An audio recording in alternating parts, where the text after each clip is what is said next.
vocês? Então, tô aqui de volta gravando mais esse vídeo no canal. Espera, deixa eu só arrumar esse negócio. Aí, tá certo. Gravando mais esse vídeo pra vocês. E aproveitando, né, esse tempo que eu tô de férias, faltando mais 2 semanas pra acabar as minhas férias, ainda bem, né? E aí eu vou começar a gravar vários vídeos, aproveitando esse meu tempo livre que eu tô tendo, né?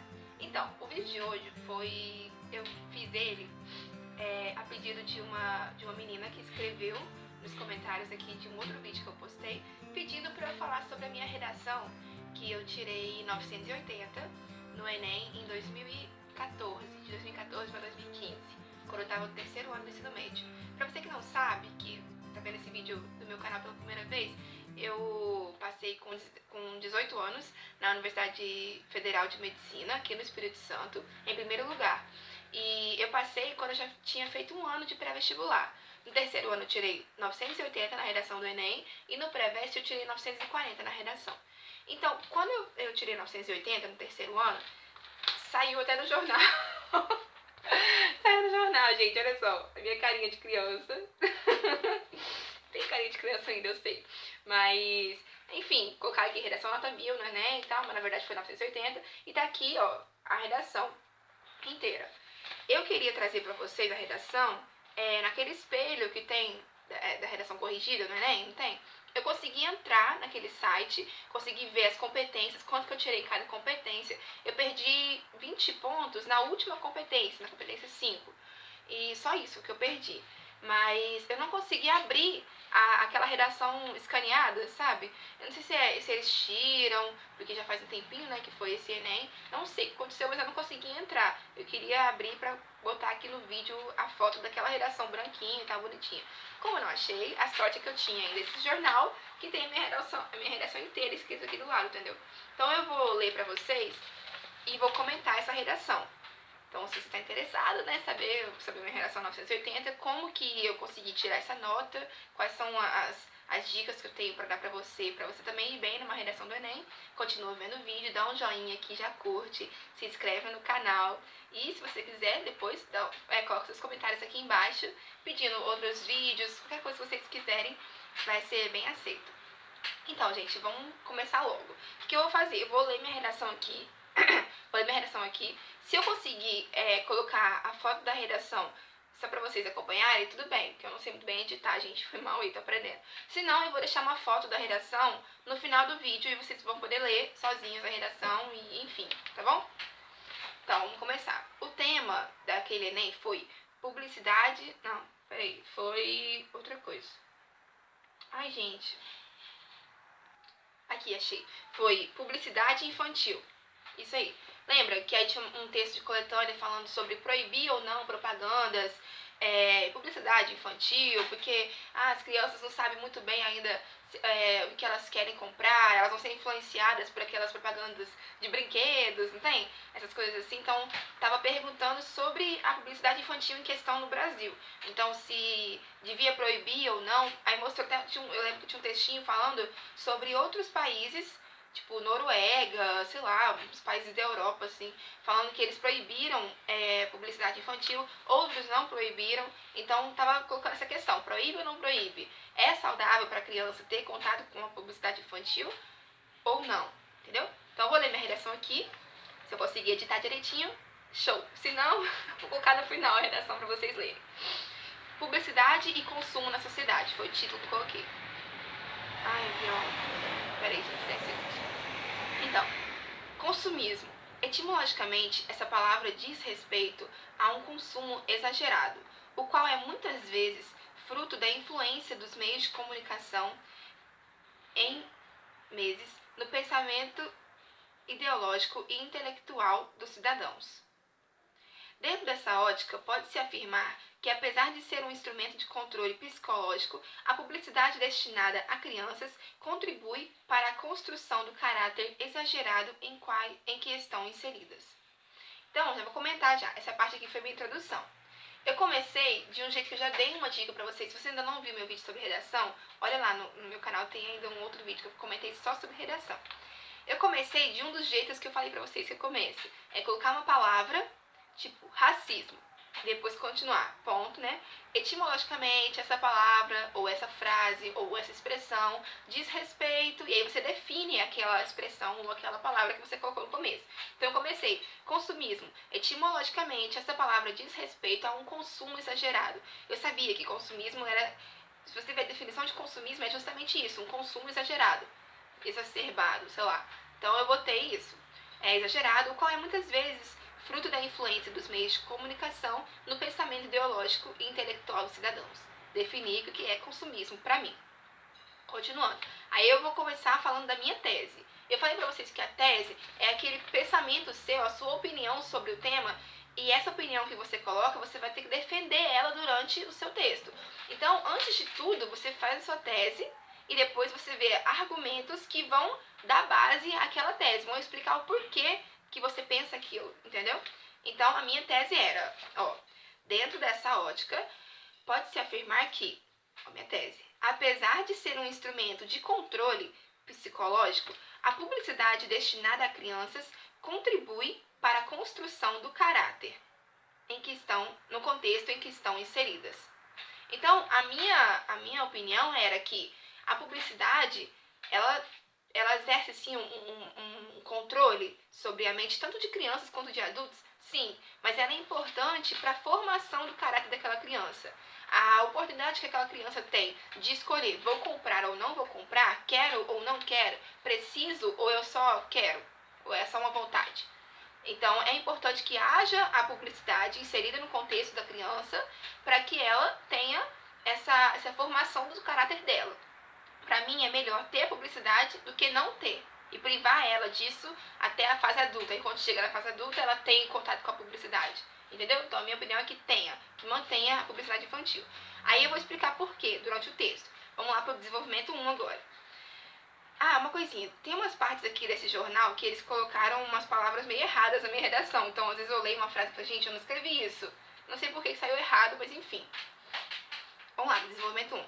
Vale destacar que, em um país democrático como o Brasil, a liberdade de expressão dos veículos de comunicação, garantida pela Constituição, é importante para que haja autonomia da mídia e imprensa. Não obstante a liberdade oferecida, percebe-se que deve haver um equilíbrio na veiculação de informações pelas propagandas e anúncios, para que abusos não sejam cometidos. Desse modo, o público infantil, alvo dessas informações, poderá, juntamente com a orientação de seus pais, desenvolver um caráter responsável, exercendo um consumo consciente na vida adulta. Então, esse era o meu primeiro argumento. Eu falei primeiro que é importante que haja autonomia na mídia, haja liberdade da imprensa. Isso foi garantido pela Constituição. Eu quis remeter um pouco àquela coisa da ditadura, porque na ditadura tinha censura, tinha essa falta de liberdade da imprensa, da mídia.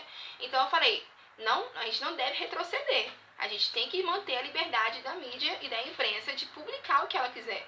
Então eu não acho que tem que ter essa censura. Não vamos publicar nada de publicidade ao público infantil. Não, entendeu? Eu acho que tem que ter liberdade sim. Então eu comecei falando isso. Continuando. Não obstante a essa liberdade oferecida, então, apesar de ter essa liberdade oferecida, tem que ter um equilíbrio na veiculação das informações pelas propagandas e anúncios para que abusos não sejam cometidos. Ou seja, tem que ter liberdade? Tem que ter. Não tem que ter nenhuma proibição, a veiculação de alguma publicidade ao público infantil? Não, mas tem que ter equilíbrio. Então não pode simplesmente permitir que qualquer tipo de publicidade seja veiculada. Não é aquela publicidade maciça, sabe assim, ficar sempre jogando a criança, compre, compre, compre, compre, entendeu? Não, tem que ter algum órgão que fiscalize essa publicação, entendeu? Então tem que ter uma liberdade, sim, mas tem que ser uma liberdade equilibrada.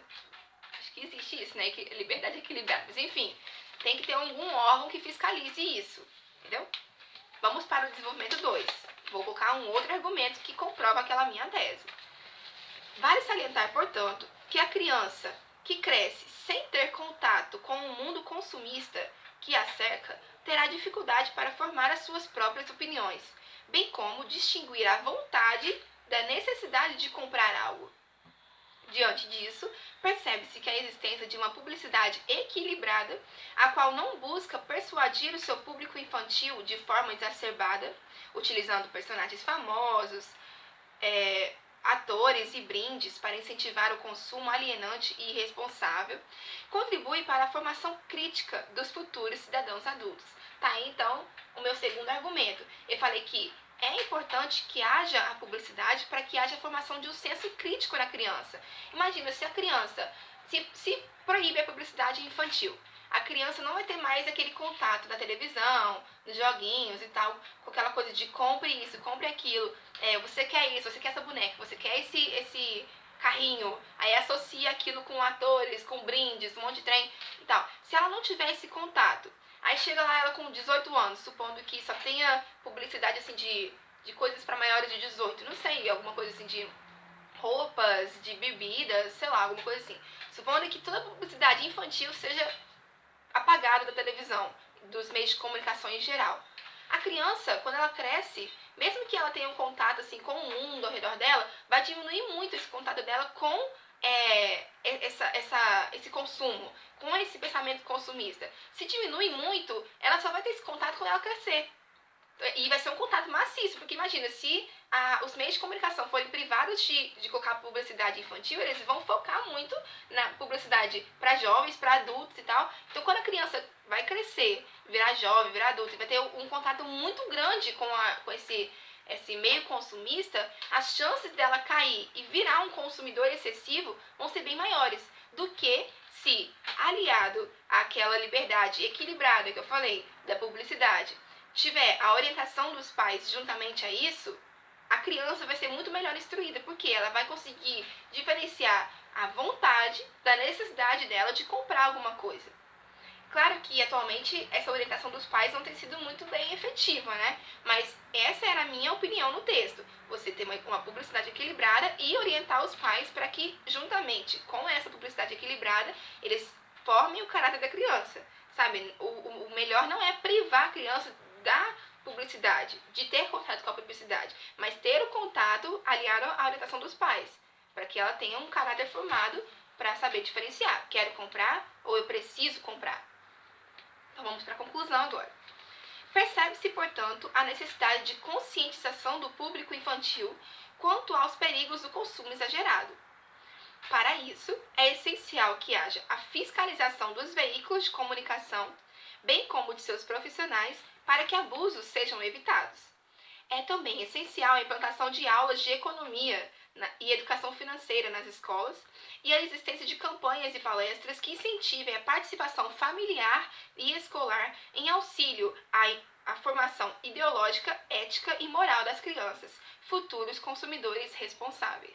Então essa foi a minha conclusão. Eu falei que tem que ter conscientização do público infantil e para isso o que tem que fazer? Fiscalizar os veículos de comunicação, para quê? Para manter aquela publicidade equilibrada que eu falei para vocês. Tem liberdade? Tem, mas tem que ter um órgão fiscalizador. Segunda coisa, aulas de economia e educação financeira nas escolas, porque a escola tem um papel importante na formação das crianças. Então, se tiver aula de economia e educação financeira, elas vão pegar o dinheiro delas, mesmo que for tipo R$10, vou gastar com isso, com aquilo, vou comprar isso, vou comprar aquilo. É importante que haja aula de educação financeira para que elas tenham um senso de responsabilidade sobre o dinheiro que elas têm, entendeu? E a terceira proposta que eu coloquei foi campanhas e palestras que incentivem a participação familiar e escolar em auxílio à formação ideológica, ética e moral das crianças. Então eu coloquei os pais na jogada, pais e escola, que eu tinha até falado antes dos pais, né? Ter uma orientação dos pais na formação da criança é importante para que formem futuros cidadãos conscientes em relação ao consumo, entendeu? E até aqui, o meu professor falou pra mim que eu perdi 20 pontos, na verdade foi nessa conclusão, que foi na última competência. E provavelmente foi porque, ele disse, aqui na hora que eu falei, campanhas e palestras que incentivem a participação familiar, escolar e tal, eu não coloquei aonde que deveria estar essas campanhas e palestras. Então isso foi no terceiro ano, né, que eu errei isso. Eu deveria ter colocado campanhas e palestras nas escolas, sei lá, alguma coisa do tipo. Então, toda vez que eu ia escrever um texto depois daquilo, que eu não passei, né, em medicina no terceiro ano, eu fiz o pré-veste e tal. No pré-veste, toda vez que eu ia fazer uma redação que eu colocava falava campanhas e palestras, eu lembrava e falava campanhas e palestras nas escolas, sei lá, entendeu? Então, acho interessante não esquecer de colocar aonde você vai querer colocar essas campanhas e palestras. Provavelmente foi aí que eu perdi esses 20 pontos, mas, tirando isso, eu praticamente fechei a redação do Enem, foi 980. E tá aí, gente. Espero que vocês tenham gostado. É basicamente isso que eu falei. Vocês podem perceber que eu apliquei todas as dicas que eu já dei em outros vídeos de redação. Veja os vídeos de redação que eu postei. Como, por exemplo, colocar 3 propostas de conclusão. Eu sempre colocava 3. Outra coisa, destacar bastante a tese na introdução. A minha tese, eu coloquei, dentro dessa ótica, pode-se afirmar que... Depois desse período inteiro assim, de introdução nessa frase, eu coloquei minha tese. Então, o corretor olhou e viu, essa é a tese dela. E tudo que eu coloquei na tese, eu defendi no texto. Isso é muito importante. Se você coloca um monte de trem na tese e chega no seu texto, você não defendeu tudo que você colocou na tese, o corretor pode te tirar ponto. Então, olha só pra finalizar, olha a minha tese, como é que ficou, como é que eu realmente defendi tudo que estava na tese, no texto. Dentro dessa ótica, pode-se afirmar que, apesar de ser um instrumento de controle psicológico, a publicidade destinada a crianças contribui para a construção do caráter no contexto de consumo em que elas estão inseridas. Entendeu? Então, realmente defendi tudo. Falei que é importante, que tem que ter equilíbrio, tem que ter a participação dos pais e tal. Então é isso, gente. Espero que vocês tenham gostado. Se eu achar minha redação 940, eu também vou fazer um outro vídeo comentando minha redação 940, que eu fiz no Preveste, né? E que foi sobre violência contra a mulher. E eu vou falar um pouquinho do que eu perdi, o que eu acho que eu perdi, esses 60 pontos. Enfim, gente, espero que vocês tenham gostado. Curtam, comentem, compartilhem esse vídeo para os seus amigos. E é isso, gente. Um beijo. Tchau.